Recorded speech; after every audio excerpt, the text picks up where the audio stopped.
You know, if you live in the Denver suburbs and your home is starting to feel like a little bit more than you want to manage, but you still love it, you still love your neighborhood, you're in a strange spot. You're not ready to leave, but you're not sure you want to stay another 10 years either. And here's the part nobody talks about. Not deciding is still a decision. It just doesn't feel like one. Because while you're thinking it over, the market's moving, the timing's changing, and the way you go about this, the order in which you do things, well, that can either set you up or box you in. So let's get into what's actually at risk, because done right, well, this sets you up. Done wrong, it definitely boxes you in. You know, here's the thing. If you still love your home, it's completely natural not to want to rush this. You're not in a crisis. Nothing's forcing your hand. So it makes sense to just let it sit for a while. Keep living your life. Decide later. But later has a way of becoming a decision all its own. You know, most people I talk to in this decision aren't unhappy in their home. They're just starting to notice things. Maybe it's the yard. It used to feel like a nice project on the weekends. Now it feels like a full-time job. Maybe it's how far you have to drive for things you actually use. Groceries, the doctor, your favorite spot for coffee with a friend. Maybe it's noticing you don't really want to drive after dark anymore and wondering how many more years that's going to be true. Now, none of this means it's time to sell tomorrow, but it does mean something's shifting. And here's what's interesting. Most research on this says the exact opposite of what you'd expect. Most people, especially as they get older, say they want to stay in their own home for as long as they possibly can. So if that's true for you too, the real question isn't, should I move? It's, what would make staying here work? And if that's not realistic, what's the plan for when it isn't? That's not something you figure out in a weekend, which is exactly why waiting until you're sure, that often means waiting until you don't have many good options left. You know, I'm curious. If you're somewhere in this in-between spot, what's the thing that's nagging you the most? Drop it in the comments below. I read every single one.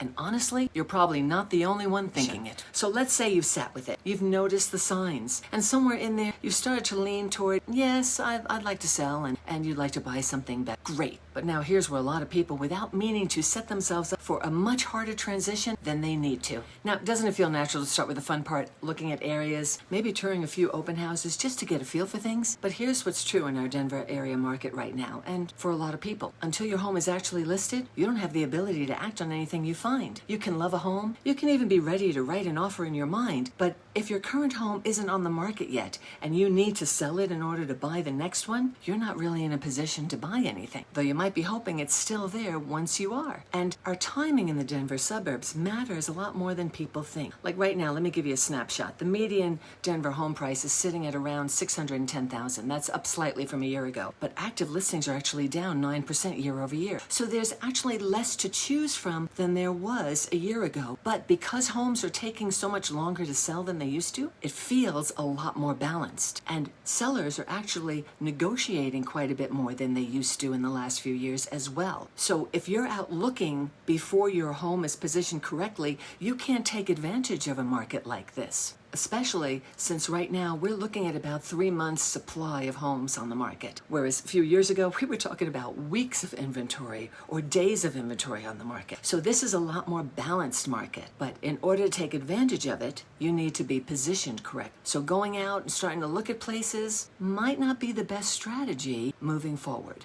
You know, the point I'm trying to make is that your own home's timeline to sell isn't something that you can rush just because you found the one you want. This is the part where a plan actually matters more than excitement. Not because excitement is bad, but because excitement without a plan is how people end up scrambling instead of in control of their move. And here's where it gets a little more personal, because the next risk really isn't about logistics anymore. It's about what happens emotionally once you start looking. There's a real difference between driving through a few neighborhoods to get a feel for different areas and things and actually touring homes that are on the market. Because once you start walking through an open house, or maybe your agent takes you inside a place that starts checking a lot of your boxes, something shifts. It stops being research and it starts being real. I'm working with a couple right now. You know, I'll call them Diane and Ray. Their home has started to feel like just a little more than they want to keep up with, but they still love it and they still love their neighborhood. So this summer, they've been driving around, checking out different areas just to see what's out there. But here's the thing. Their home isn't listed yet. So when they do find something they really like, they're not in a position to act on it. And they don't have the ability to make the offer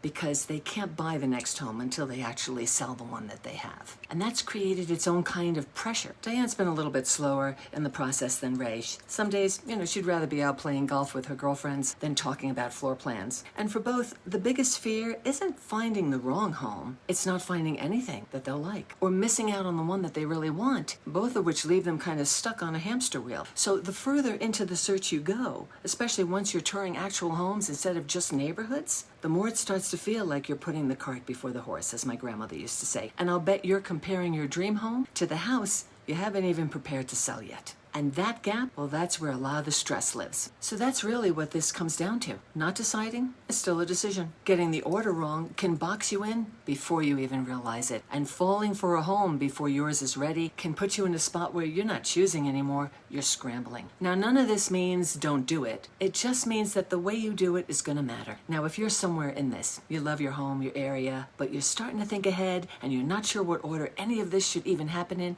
I put together a short guide for you. It's called the What's Next Guide. It won't tell you whether to sell first or buy first or wait, but it will help you sort through what's actually working, what's getting harder, and what questions to ask yourself before you make a move. I'll leave the link for you below, and I hope you find it useful. Hi, if we haven't met, my name's Peggy Dursthoff with Live Denver Suburbs, powered by HomeSmart, and I help homeowners across the Denver suburbs make smart real estate decisions without pressure and without regret. And if you're still trying to figure out whether now is even the right time to be thinking about this, I made a video on exactly that. The best time to move isn't what you think. Thank you so much for watching, and I'll see you there.